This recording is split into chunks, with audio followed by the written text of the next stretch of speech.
तमिलनाडु से लेकर केरला, महाराष्ट्र, मध्य प्रदेश, सब जगह एक नाम सब जगह हमें सुनने को मिला, अदानी।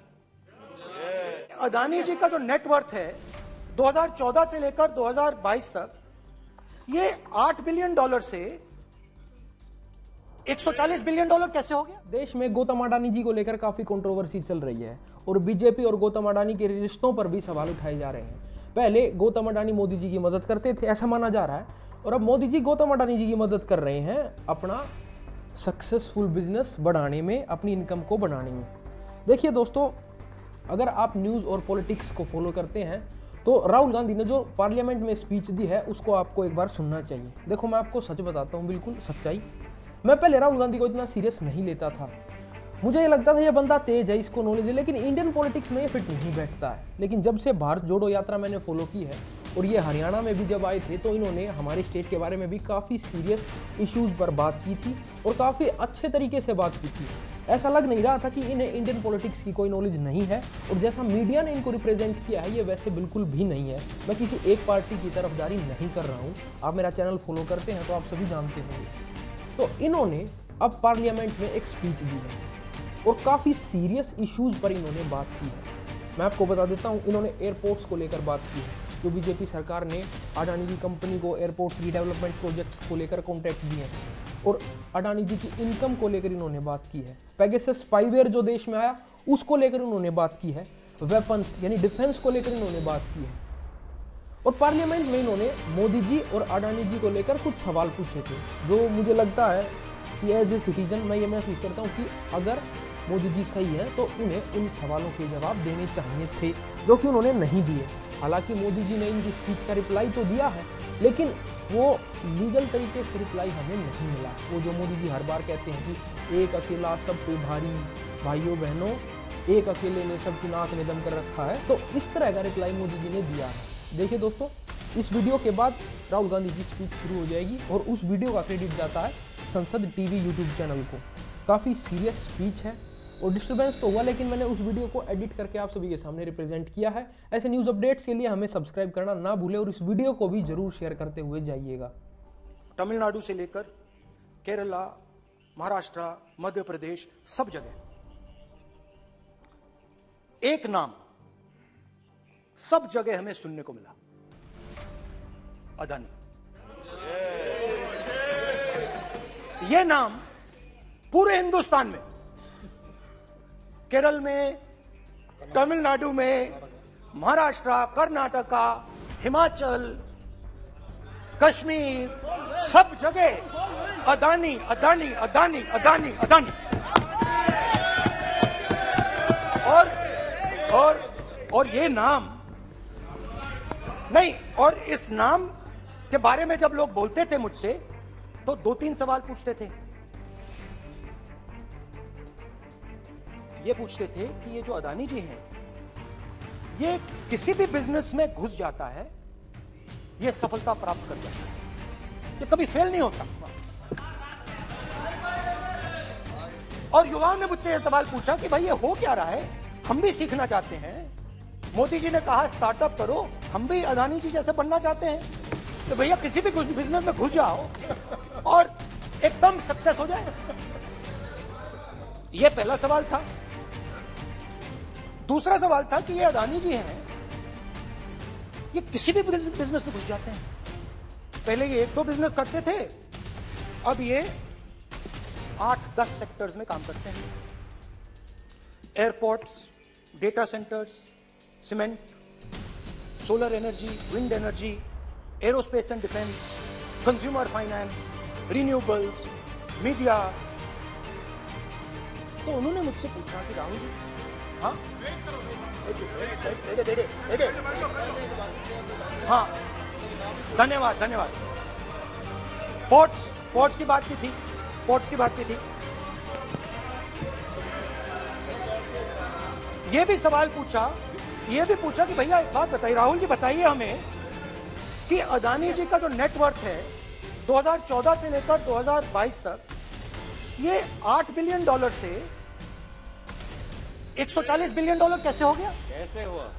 मोदी ऐसे ये 2014 में अगर आप दुनिया की मुस्कुरा रहे हैं, आप बीजेपी में है ना आप, तो ये लिस्ट आती है, एक लिस्ट आती है दुनिया के सबसे अमीर लोगों की। इस पे ये 609 नंबर पे थे 14 में। 609 पीछे बिल्कुल। पता नहीं जादू हुआ, दूसरे नंबर पे पहुंच गए। मोदी है तो मुमकिन है। तो मुझसे पूछा यार, बहुत सारे लोगों ने पूछा कि भैया राहुल जी बताइए, हिमाचल में सेब की बात होती है, अदानी जी। कश्मीर में सेब की बात होती है, अदानी जी। पोर्ट्स की बात होती है, अदानी जी। एयरपोर्ट्स की बात होती है, अदानी जी। इंफ्रास्ट्रक्चर, अच्छा हम सड़क पे चल रहे हैं, मैं पूछूं किसने बनाई, अदानी जी। तो लोगों ने यह भी पूछा कि राहुल जी ये जो अदानी जी जो हैं, इनकी सफलता कैसे हुई। मैंने कहा कि 2014 में वो 609 नंबर पे थे, कुछ ही सालों में वो दूसरे नंबर पे पहुंचे। कैसे पहुंचे? मैं आपको, बहुत सारी इंडस्ट्रीज में काम करते हैं, मैं आपको 2-3 इंडस्ट्रीज का उदाहरण दे देता हूं। एयरपोर्ट इंडस्ट्री की बात, एयरपोर्ट्स की बात करते हैं।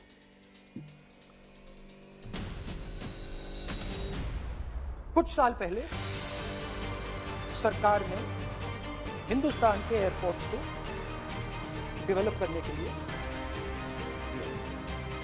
नियम था, there was a rule that anybody who does not have prior experience in airports cannot be involved in development of these airports.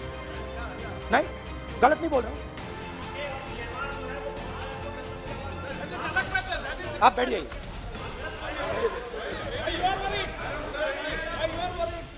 Adani के डिफेंस में आ गए सर।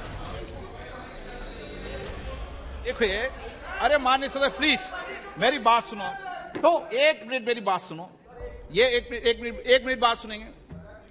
ये संसद है, अपन किस दिशा पर चर्चा कर रहे हैं ये देश देख रहा है। हमें राष्ट्रपति अभिभाषण पर चर्चा करेंगे उचित रहे। तो आपको तो रूल था, नियम था। हाँ, पॉइंट ऑफ ऑर्डर किस पे है ये?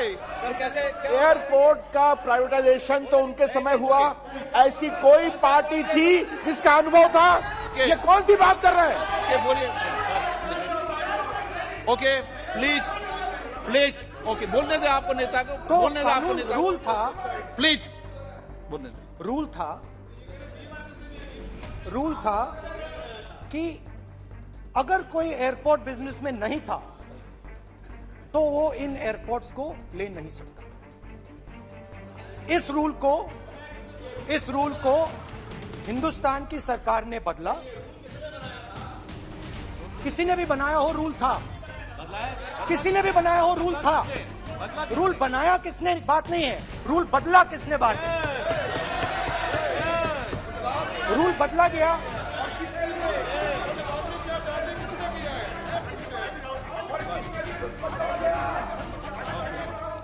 रूल बदला गया।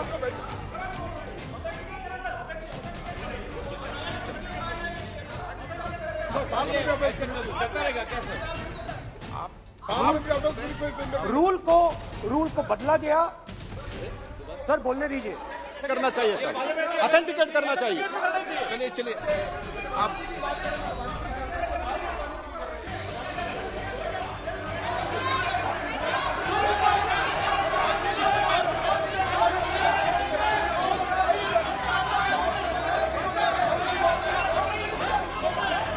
रूल बदला गया सर, ठीक है sir.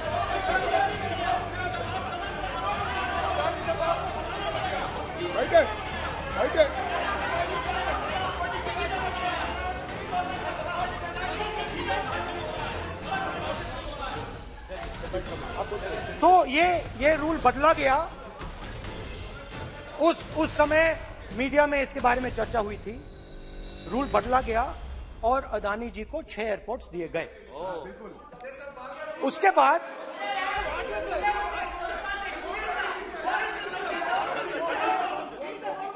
after that India's most strategic profitable airport, Mumbai airport, was taken away by GVK, hijacked by using the agencies. The agencies को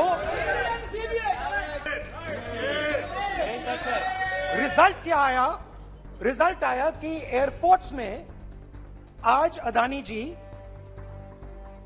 24% हिंदुस्तान की एयर ट्रैफिक को अपने एयरपोर्ट से निकालते हैं और 31% एयर फ्रेट उनके एयरपोर्ट में से निकलता है। तो बताइए, बोलिए वित्त मंत्री। तो मेरा सवाल प्रधानमंत्री जी से, और सिंपल सवाल है, प्रधानमंत्री जी आपकी फॉरेन ट्रिप्स पे अदानी जी और आप कितनी बार एक साथ गए? अदानी जी, how many times did you travel together with Adani ji? How many times did Adani ji join you later on a visit?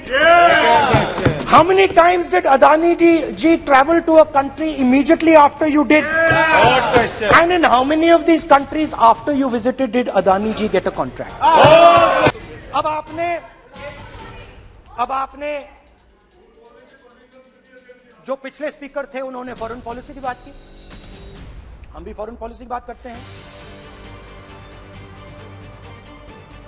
चलिए डिफेंस से शुरू करते हैं। बहुत ऑप्शन है, आप बताइए कहां से शुरू करें? बहुत ऑप्शन है। Defence, let us start with defence. अब डिफेंस में अदानी जी का कोई एक्सपीरियंस नहीं था, जीरो एक्सपीरियंस। कल मैंने प्रधानमंत्री को HAL में देखा। प्रधानमंत्री जी ने कहा कि गलत आरोप लगाया, मगर रियलिटी तो यह है कि HAL का जो कॉन्ट्रैक्ट था 126 हवाई जहाजों का, वो अनिल अंबानी को चला गया।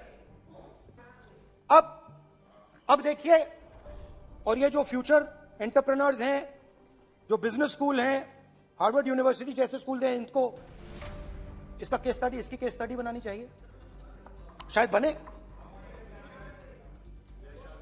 How to use government power to build individual businesses, case study. तो अब देखिए, अदानी जी की डिफेंस में इंटरेस्ट देखिए। एल्बिट कंपनी के साथ हिंदुस्तान में अदानी जी ड्रोन्स बनाते हैं। ड्रोन्स को हिंदुस्तान की एयरफोर्स, आर्मी, नेवी के लिए रिफिट करते हैं। अदानी जी ने यह काम कभी नहीं किया है पहले। HAL ये काम करती है। हिंदुस्तान में और भी कंपनीज हैं जो ये काम करती हैं, मगर एक नहीं मिलता।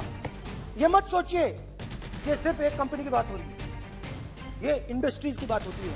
जैसे मैंने आपको दिखाया, एयरपोर्ट का पूरा सिस्टम उठा के ले गए, 30% मार्केट शेयर एयरपोर्ट में ले गए, वैसे ही डिफेंस में करें। तो 4 डिफेंस की इनके पास कंपनीज हैं, ये काम इन्होंने कभी नहीं किया। स्मॉल आर्म्स, जिसमें टावर है जो हमारी स्पेशल फोर्सेस यूज करती है, आर्मी यूज करती है, जिसमें गलील स्नाइपर राइफल है, ये सब अदानी जी बनाते हैं। हाँ, उसमें पेगासस भी है, तो पता नहीं वहां से क्या मतलब, पेगासस कैसे आया, क्या हुआ, किसने दिया। अच्छा, एक और बड़ी इंटरेस्टिंग चीज है, एक कंपनी है अल्फा डिफेंस, जो डिफेंस इलेक्ट्रॉनिक्स का काम करती है, एवियोनिक्स का काम करती है, बहुत स्ट्रेटेजिक कंपनी है, वो भी अदानी जी के हवाले कर दी गई, अदानी जी ने अक्वायर कर दिया। तो आपने देखा कि एयरपोर्ट्स का बिजनेस 30% मार्केट शेयर, हिंदुस्तान और इजराइल का जो वेपन्स का बिजनेस है 90% उठा के ले गए। अब मैंने आपको इजराइल की बात बताई, ऑस्ट्रेलिया चलते हैं। ऑस्ट्रेलिया चलिए। ऑस्ट्रेलिया में अदानी जी जाके, नहीं क्यों? आप तो डिबेट करना चाहते थे, आप भी तो डिबेट करना चाहते थे। आपने बोला था कोई भी विषय पे डिबेट हो, तो हो गया अब डिबेट। अब क्यों डर रहे हो डिबेट से? अब क्यों डर रहे हो डिबेट से? क्यों डर रहे हो? जब हमने जेपीसी की मांग की, आप जाते हैं, प्रधानमंत्री ऑस्ट्रेलिया जाते हैं, प्रधानमंत्री ऑस्ट्रेलिया जाते हैं,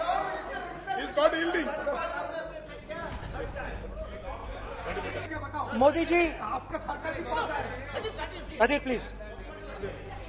उसके बाद मैं उदाहरण दे रहा हूं, पूरी दुनिया में मोदी जी जाते हैं, घूमते हैं, तो मैं बता देता हूं क्या होता है वहां पे।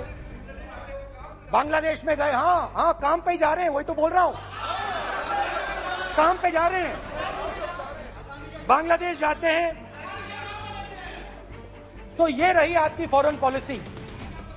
ये हिंदुस्तान की फॉरेन पॉलिसी नहीं है। अब यात्रा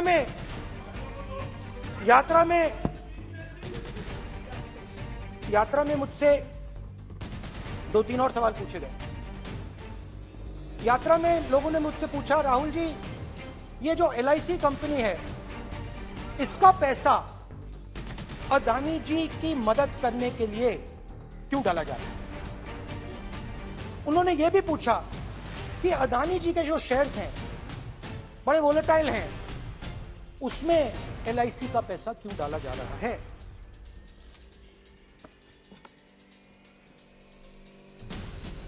हजारों करोड़ रुपए हिंदुस्तान के पब्लिक सेक्टर बैंक अदानी जी को मिलता है।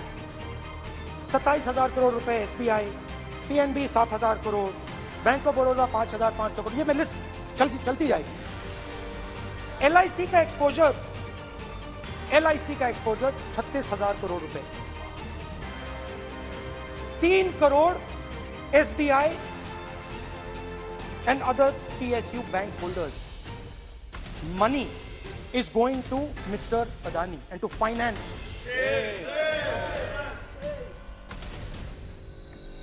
Now, of course, there is another question. तो मदद कैसे हो रही है?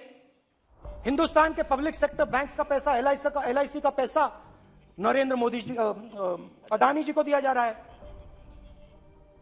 अगर कोई सामने खड़ा हो जाता है, जैसे जीवी के लोग खड़े हुए, ED, CBI एजेंसीज आ जाती हैं, उनको परे कर देती हैं। तेलंगाना में भी एक पोर्ट का उदाहरण था, सॉरी। मगर मेन सवाल और सबसे इंटरेस्टिंग सवाल दूसरा है।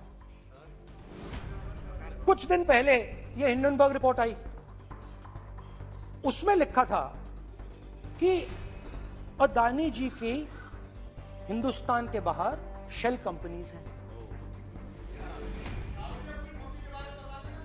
ये जो शेल कंपनीज हैं, सबसे पहला सवाल है, ये हैं किसकी? ये किसकी हैं मॉरिशस में जो शेल कंपनीज हैं?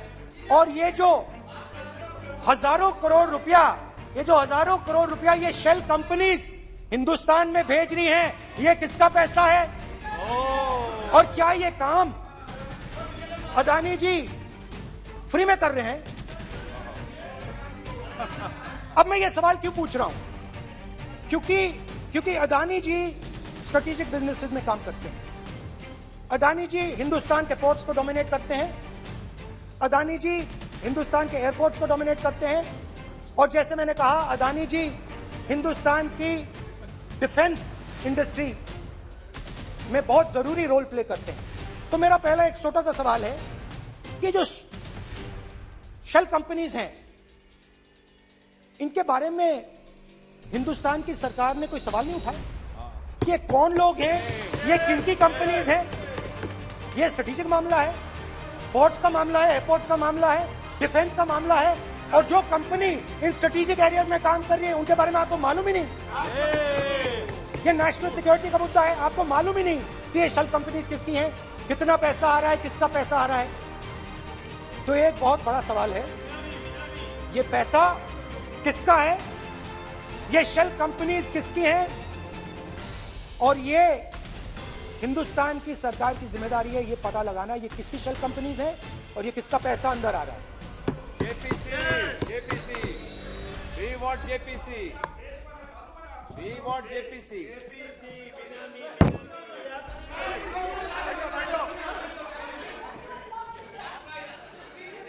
अच्छा